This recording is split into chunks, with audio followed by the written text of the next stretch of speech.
we provide you the platform to turn your dreams into reality. Give wings to your aspirations with KR Mangalam University. Supreme court ने हाल ही में बिहार में मतदाता सूची के विशेष गहन पुनरीक्षण यानी SIR पर सुनवाई की थी। सुप्रीम कोर्ट ने SIR की ड्राफ्ट लिस्ट पर कोई रोक नहीं लगाई है। 1 अगस्त को ड्राफ्ट पब्लिकेशन होना है। सुप्रीम कोर्ट ने बिहार में ड्राफ्ट वोटर लिस्ट यानी मतदाता सूची के प्रकाशन पर रोक लगाने से इनकार कर दिया। सुप्रीम कोर्ट ने अपनी सुनवाई में कहा कि ड्राफ्ट सूची की वैधता लंबित याचिकाओं के फैसले पर निर्भर करेंगी। इसके साथ ही अदालत ने कहा कि आधार और मतदाता पहचान पत्र की अनुमति न देने से बड़े पैमाने पर लोगों का बहिष्कार हो सकता है। इस मुद्दे पर अदालत मंगलवार को एक बार फिर सुनवाई करेगी। सुप्रीम कोर्ट की इस प्रतिक्रिया पर अब चिराग पासवान का बयान सामने आया है। चिराग पासवान ने सुप्रीम कोर्ट के इस फैसले पर क्या कहा है, आइए आपको सुनवाते हैं। नहीं, बिल्कुल वो करना ही था। स्टेक कैसे लग सकता है भाई? कौन सा हम लोग क्या ये चुनाव आयोग के द्वारा लिया गया फैसला, कौन सी कोई गलत प्रक्रिया का इस्तेमाल किया जा रहा है? ये प्रक्रिया हमारे देश में इससे पहले भी 4 बार हो चुकी है और पिछली 4 बार में और इस बार में कतई कोई फर्क नहीं है।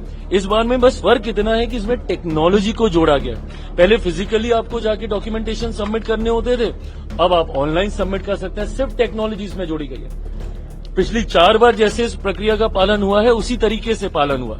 सुप्रीम कोर्ट ने जरूर सुझाव दिए कि इस दौरान जो नए डॉक्यूमेंटेशन का प्रावधान सरकारों के द्वारा बनाया गया जिसमें आधार भी है उसको भी जोड़ा जाए। पर जब आप आधार का आप जिक्र करते हैं कि उसमें आपका जन्म कहाँ का है ये वो क्लैरिटी नहीं आती है, तो इसीलिए बट उसके बाद भी अगर किसी की चिंता है तो भैया 3 स्तर पे अपील करने का भी प्रावधान है। और मुझे तकलीफ इस बात की होती है कि इन एंटीसिपेशन आप मान लेते हैं।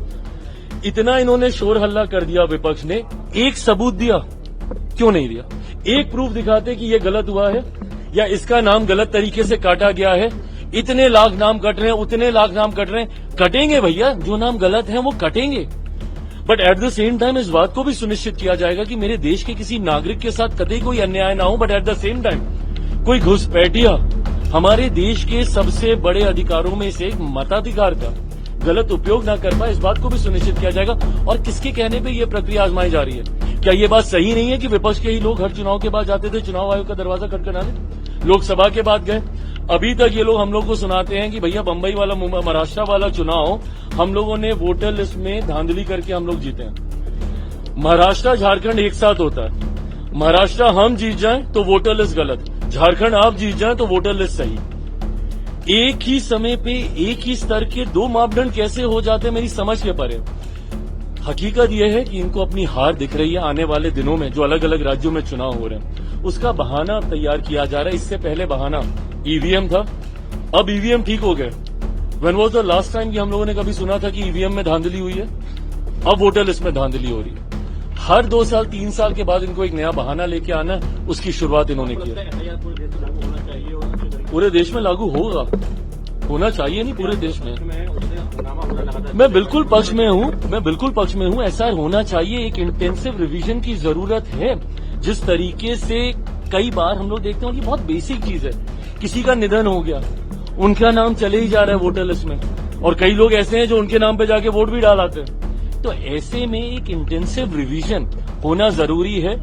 बिहार संजोग ऐसा है कि सबसे पहला चुनाव हमारे राज्य में ही है, बट आने वाले दिनों में असम में, बंगाल में, तमिलनाडु में, जहां जहां भी चुनाव हो रहे, इवेंचुअली ये पूरे देश में ये प्रक्रिया अपनाई जाएगी। पूरे देश में ये इंटेंसिव रिवीजन होगा और ये होना जरूरी है। Thank you. आपको बता दें कि बिहार में SIR को लेकर सुप्रीम कोर्ट में 9 राजनीतिक पार्टियों ने याचिका दाखिल की है, जिनमें कांग्रेस के KC वेणुगोपाल, NCP की सुप्रिया सुले, CPI के D राजा, DMK, समाजवादी पार्टी के हरिंदर मलिक, शिवसेना UBT के अरविंद सावंत, JMM के सरफराज अहमद और CPI के दीपांकर भट्टाचार्य शामिल हैं।